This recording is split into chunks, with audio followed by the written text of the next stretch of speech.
قادر مطلق خدا باپ اور بیٹے اور روح القدس کا فضل اور اطمینان آپ کو ہمیشہ حاصل ہوتا رہے، آمین۔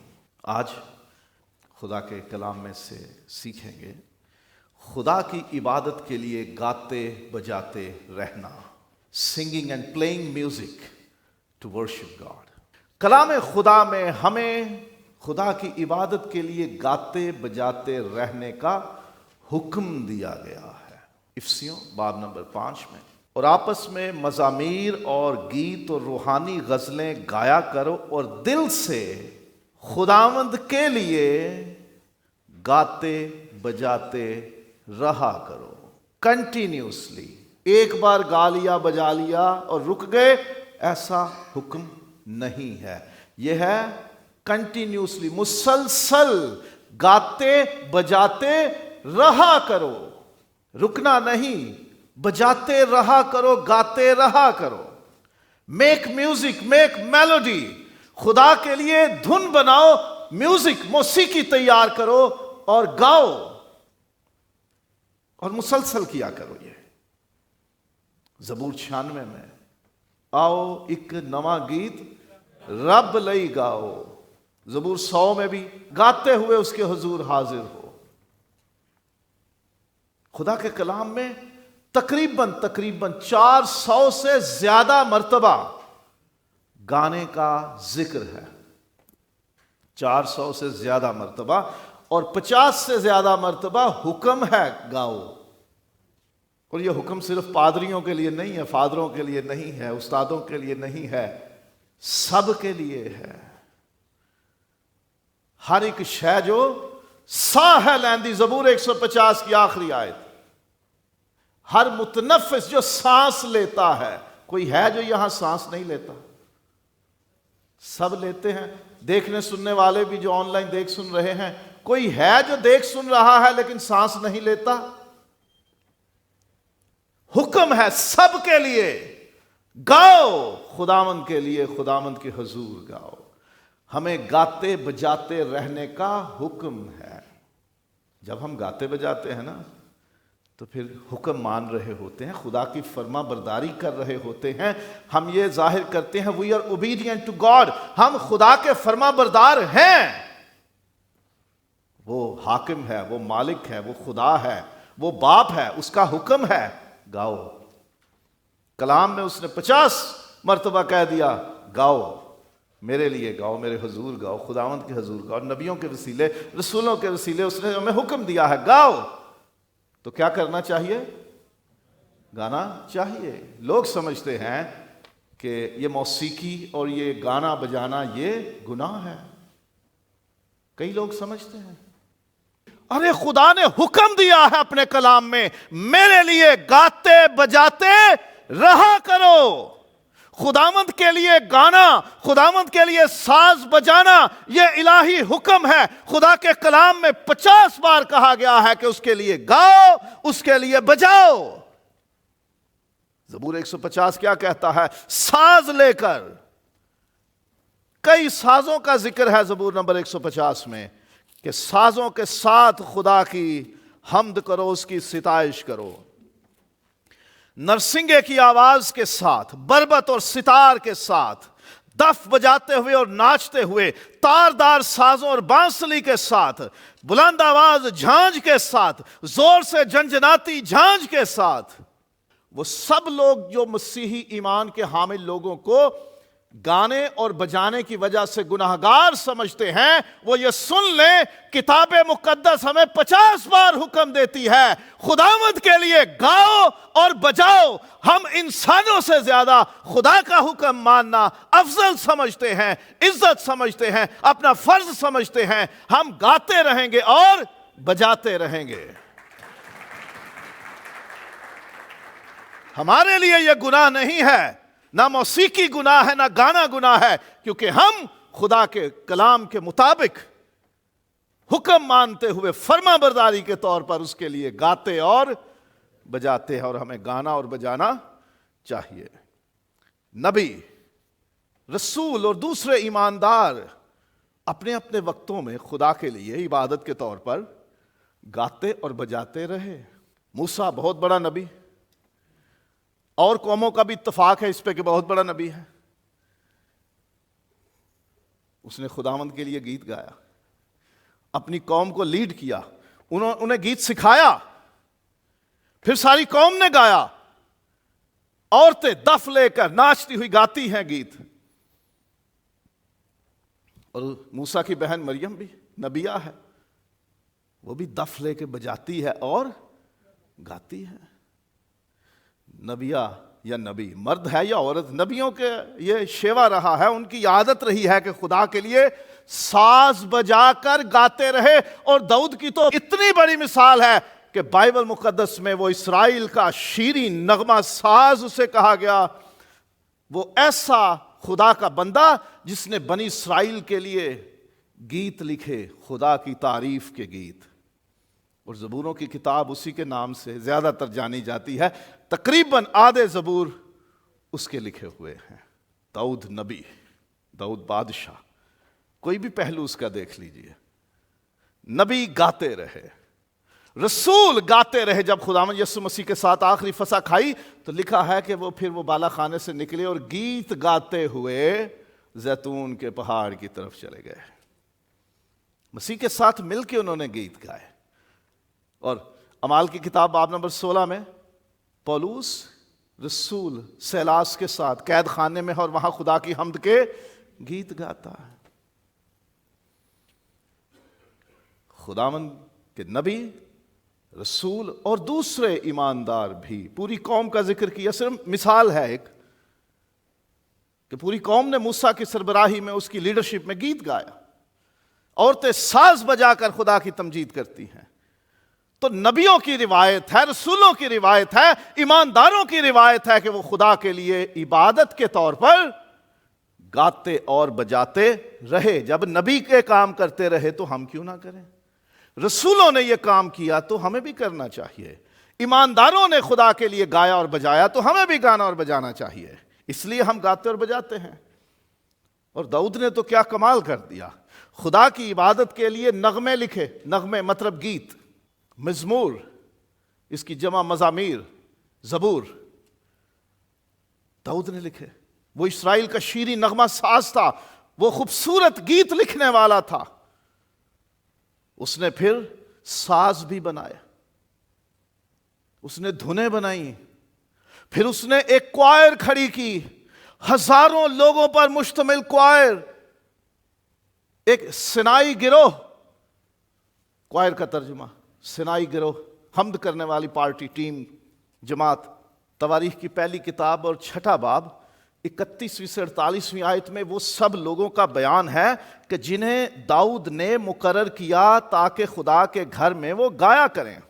اور اسی کتاب میں 23واں باب ہے, تواریخ کی پہلی کتاب ہے, فرسٹ کرونیکلز چیپٹر نمبر 23 اور اس کی آیت نمبر 5. اور 4000 دربان تھے اور 4000 ان سازوں سے خداوند کی تعریف کرتے تھے جن کو میں نے یعنی داؤد نے مدح سرائی کے لیے بنایا. کتنے بندے تھے؟ 4000 بندے کیا کر رہے تھے؟ ساز بجاتے تھے. کون سے ساز؟ جو داؤد نے بنائے تھے. لاویوں میں سے اس نے مقرر کی پوری ٹیم, ہزاروں لوگوں کی, یہ ساز بجائیں گے اور یہ گائیں گے. فرشتے بھی خدا کی عبادت کے لیے گاتے بجاتے ہیں. ایوب کی کتاب میں لکھا ہے, باب نمبر 38 پہلی سے 7ویں آیت پڑھیں. جب خدا اس زمین کو بنا رہا تھا تو فرشتے خدا کی تعریف میں گا رہے تھے. زبور 148 کی 2 آیت میں حکم ہے, اے لشکرو, خداوند کے لشکرو, تو جو آسمانوں میں رہتے ہو, اے فرشتو خداوند کی حمد کرو. جب خداوند یسوع اس دنیا میں بدن لے کر آتا ہے ایک بچے کی صورت میں یا بیت لحم میں, تو چرواہے میدان میں اپنے بھیڑوں کی گلہ بانی کر رہے تھے. یکا یک فرشتہ اترتا ہے, انہیں بتاتا ہے آج داؤد کے شہر میں تمہارے لیے ایک منجی پیدا ہوا ہے, جا کے اسے دیکھو, تم ایک بچے کو چرنی میں کپڑے میں لپٹا ہوا پاؤ گے. اور ایک گروہ آسمانی لشکر کی, فرشتوں کی ظاہر ہوئی, خدا کی حمد کرتی ہوئی ظاہر ہوئی. عالم بالا پر خدا کی تمجید ہو اور زمین پر ان آدمیوں میں جن سے وہ راضی ہے صلح. اور مکاشفہ ایک جگہ نہیں کئی جگہ وہ جاندار، وہ چار جاندار جو خدا کے سامنے پیش رہتے ہیں، وہ ایک بڑی بھیڑ ہے جسے کوئی شمار نہیں کر سکتا اس کے فرشتوں کی۔ وہ کیا کرتے ہیں؟ اس کے سامنے اس کی تمجید اور ستائش کر رہے ہیں۔ بربتیں ان کے پاس ہیں، ساز ان کے پاس ہیں، نرسنگیں ان کے پاس ہیں، اور وہ بجاتے ہیں اور خدا کی حمد کرتے ہیں۔ تو نہ صرف نبی، رسول، ایماندار، فرشتے بھی خدا کے لیے گاتے اور بجاتے ہیں۔ ایسا عظیم کام ہے یہ جو فرشتوں نے بھی کیا، جو نبیوں نے کیا، جو رسولوں نے کیا، جو دوسرے ایمانداروں نے کیا، اور بائبل 50 بار اس کا حکم کرتی ہے، گاؤ اور بجاؤ اور گاتے بجاتے رہا کرو۔ جب ہم عبادت کے لیے گاتے اور بجاتے ہیں تو خدا خوش ہوتا ہے اور پھر اپنی قدرت ظاہر کرتا ہے۔ تواریخ کی دوسری کتاب میں سے جو ورد پڑھا گیا، سلیمان نے ہیکل بنا دی۔ اس کی مخصوصیت کا وقت آ گیا کہ اس میں پہلی بار خدا کے حضور عبادت کی جائے، قربانیاں پیش کی جاتی ہیں۔ ہزاروں کی تعداد میں جو کوائر داؤد نے تیار کی ہوئی ہے، وہ سازندے اور وہ گانے والے، وہ اپنی اپنی جگہ پر مقرر کر دیے جاتے ہیں۔ تو ایسا ہوا کہ جب نرسنگے پھونکنے والے اور گانے والے مل گئے تاکہ خداوند کی حمد اور شکر گزاری میں ان سب کی ایک آواز سنائی دے، اور جب نرسنگوں اور جھانجھوں اور موسیقی کے سب سازوں کے ساتھ انہوں نے اپنی آواز بلند کر کے خداوند کی ستائش کی۔ جب پہلی بار ہیکل میں عبادت ہونے لگی، سازوں کی آواز بلند ہوئی اور انسانوں کی آواز بلند ہوئی۔ جب وہ ایک ہو گئے خدا کے لیے، خدا کے روح کے تابع ہو کر، ایک ایمان، ایک سوچ ہو کر خدا کے لیے گانے اور بجانے لگے، جب ایک ہو کر خدا کے حضور یہ آوازیں بلند ہوئی، تو لکھا ہے خدا کا ابر چھا گیا، اس کی ہیکل، اس کا گھر، اس کا مسکن اس کے جلال سے معمور ہو گیا۔ یہ ہے خدا کی خوشی کا اظہار۔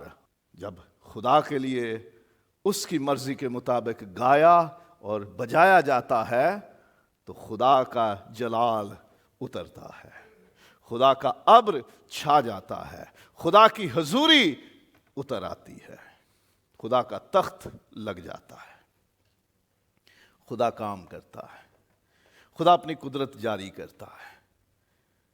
اور ایسی ہی حضوری اس قید خانے میں بھی موجود ہو گئی جہاں پولوس اور سیلاس حمد کے گیت گا رہے تھے۔ قید خانے کی دیواریں ہل گئیں، اس کی نیو، بنیادیں ہل گئیں، دروازے کھل گئے، بیڑیاں کھل گئیں، آزاد ہو گئے۔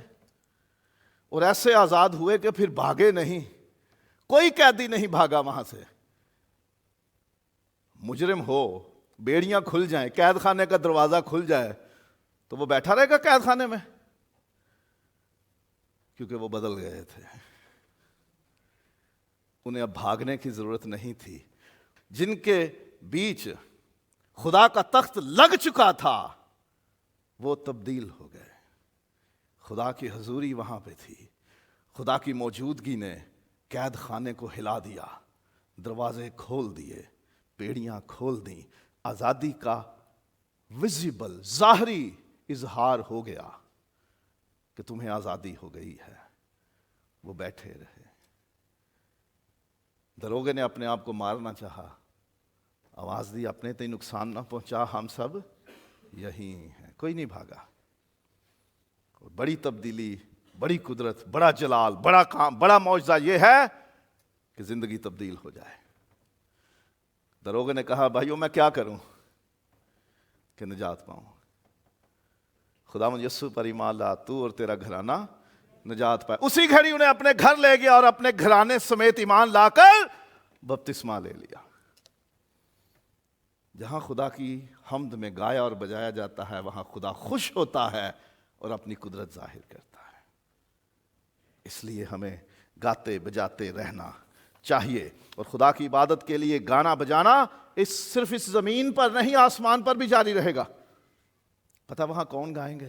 مکاشفہ میں لکھا ہے وہ جن کے جامے برے کے خون سے دھلے ہیں، وہ جنہیں برے نے اپنے خون سے خرید لیا ہے کسی کا شوق اس کوائر میں شامل ہونے کا، آسمان کی بادشاہی میں کوائر میں شامل ہونے کا؟ اور ان کے علاوہ کوئی اور اس گیت کو نہ سیکھ سکا، مکاشفہ میں لکھا، صرف وہ لوگ سیکھ سکے جنہیں برے نے اپنے خون سے خریدا۔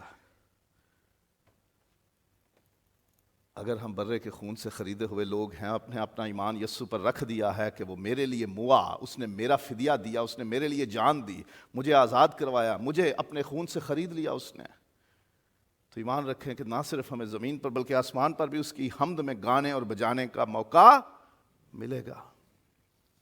یہ میرا کام ادھر ختم ہو جائے گا، یہ منادی کرنا، لیکچر دینا، تعلیم دینا، واز کرنا، وہاں صرف گیت گانے والوں کا اور ساز بجانے والوں کا ہی کام ہوگا، کیونکہ وہاں کوائر ہے، وہاں پریچر ٹیچر نہیں ہے،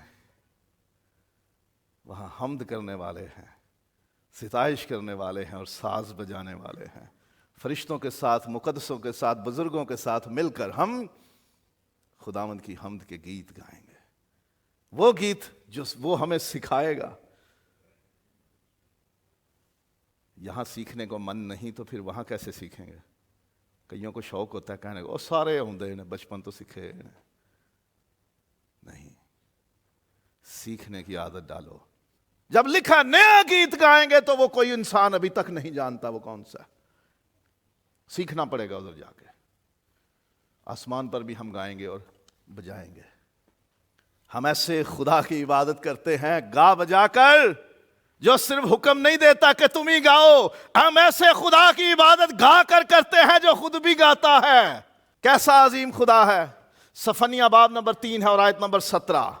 خداوند تیرا خدا جو تجھ میں ہے قادر ہے، وہی بچا لے گا، وہ تیرے سبب سے شادمان ہو کر خوشی کرے گا، وہ اپنی محبت میں مسرور رہے گا، جو محبت اسے ہم سے ہے۔ اور لکھا ہے وہ گاتے ہوئے تیرے لیے شادمانی کرے گا۔ ہمارا خدا صرف ہمیں گانے کے لیے نہیں کہتا، وہ ہمارے لیے بھی گائے گا۔ جب اس کے جلال میں اس کے حضور حاضر ہوں گے، وہ گا کر ہم سے محبت کا اظہار کرے گا۔ کیسے عظیم خدا کی ہم عبادت کرتے ہیں جو ہمارے لیے گائے گا۔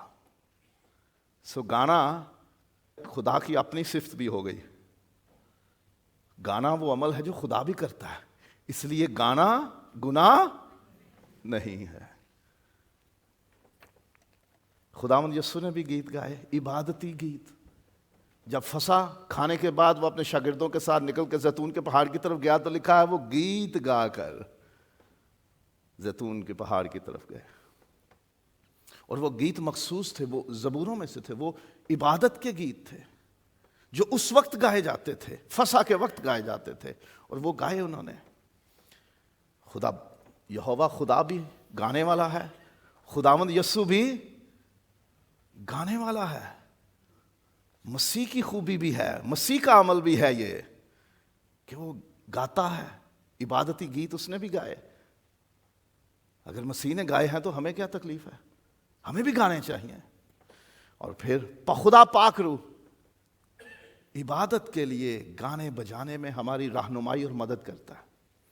اور شراب میں متوالے نہ بنو، بلکہ پاک روح سے معمور ہوتے جاؤ، اور آپس میں مزامیر اور گیت اور روحانی غزلیں گایا کرو، اور دل سے خدا کے لیے گاتے بجاتے رہا کرو۔ یہ روح القدس کے زیر اثر، روح القدس کے تابع ہو کر ہے، ایسے نہیں گایا بجایا جا سکتا۔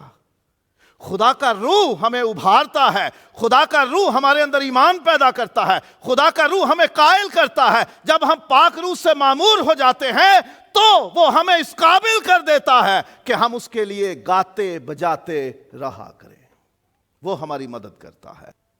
اگر ہم گا بجا کر نذرانہ، ہدیہ، قربانی، ہونٹوں کا پھل پیش نہیں کر رہے تو کبھی یہ سوچو بیٹھ کر کہ خدا کے روح نے آپ کو توفیق ہی نہیں دی کہ کرو۔ اس نے اپنی حضوری آپ سے چھین لی ہے کہ تم کر نہ سکو۔ وہ وقت نہیں دے رہا تمہیں، وہ تمہیں توفیق نہیں دے رہا، وہ تمہارے اندر یہ جذبہ اور لگن پیدا ہی نہیں کر رہا کہ تم خداوند کے لیے آواز بلند کرو یا اپنا ہاتھ دو اس کی ستائش کے لیے، حمد کے لیے، گانے اور بجانے کے لیے۔ اس سے پہلے کہ ہم خدا کی ستائش کرنے کا حق کھو دیں، غور کیجئے، لوٹ آئیے خداوند کی طرف۔ خدا کا روح ہماری رہنمائی کرتا اور ہماری مدد کرتا ہے، اور خدا کی عبادت کے لیے گاتے بجاتے رہنا صرف کوائر کا کام نہیں، صرف پاسبان کا کام نہیں، ہم سب پر فرض ہے۔ دس از آور ڈیوٹی، سب کی ذمہ داری ہے۔ سب گائیں، سب گائیں، اس کی تعریف کریں۔ جو ساز بجا سکتا ہے وہ خداوند کے لیے بجائے، جو گا سکتا ہے وہ خداوند کے لیے گائے۔ اور بائبل کہتی ہے صرف چند لوگ گائیں نہیں، ہر ایک شے جو ساہ ہے لیندی، ہر ایک چیز جو دنیا میں سانس لیتی ہے وہ خداوند کی حمد کرے۔ ہمیں خدا کے لیے گاتے بجاتے رہنا ہے، اسے روکنا نہیں ہے۔ گاتے بجاتے رہنا ہے کیونکہ یہ خدا کا حکم ہے۔ جب ہم یہ کرتے ہیں تو ہم بھی نبیوں، رسولوں اور ان مقدس ایمانداروں کی فہرست میں شامل ہوتے ہیں جو اس کے لیے گاتے بجاتے رہے ہیں۔ ہم فرشتوں کے کام میں شامل ہو جاتے ہیں کیونکہ وہ بھی گاتے بجاتے ہیں خدا کے لیے، اور عبدالآباد گاتے بجاتے رہیں گے جب تک خداوند انہیں قائم رکھے گا، اور خدا خوش ہوتا ہے جب ہم گاتے اور بجاتے ہیں اس کے لیے۔ وہ خوش ہوتا ہے اور اپنی قدرت ظاہر کرتا ہے۔ خدا باپ گانے والا ہے، خدا بیٹا بھی گیت گا کر ہمیں نمونہ دیتا ہے کہ ہم بھی گائیں۔ خدا پاک روح ہمیں توفیق دیتا ہے، ہماری رہنمائی اور مدد کرتا ہے کہ ہم گائیں اور بجائیں۔ اور ہم سب کو خدا کے لیے گانے بجانے میں شامل ہونا ہے۔ سب کو ساز تو نہیں بجانے آتے، ہاتھ ہمارے پاس ہیں، تالی بجا کر، اے امتوں تالیاں بجاؤ، اے پہاڑوں تالیاں بجاؤ، تالی بجا کر ہم بھی گانے اور بجانے والوں میں شامل ہو سکتے ہیں۔ سو میرے عزیزو، گانا بجانا ایمان کا حصہ ہے، مسیحی عقیدے کا حصہ ہے، مسیحی عبادت کا ایسا حصہ ہے جس کی بنیاد اس کلام میں ہمیں ملتی ہے، جس کی تعلیم ہمیں ملتی ہے، اور مسیح خداوند سے ہمیں اس کا نمونہ ملتا ہے، رسولوں سے اس کی تعلیم ملتی ہے۔ سو ہمیں گاتے بجاتے رہنا چاہیے کیونکہ اس سے خدا خوش ہوتا ہے۔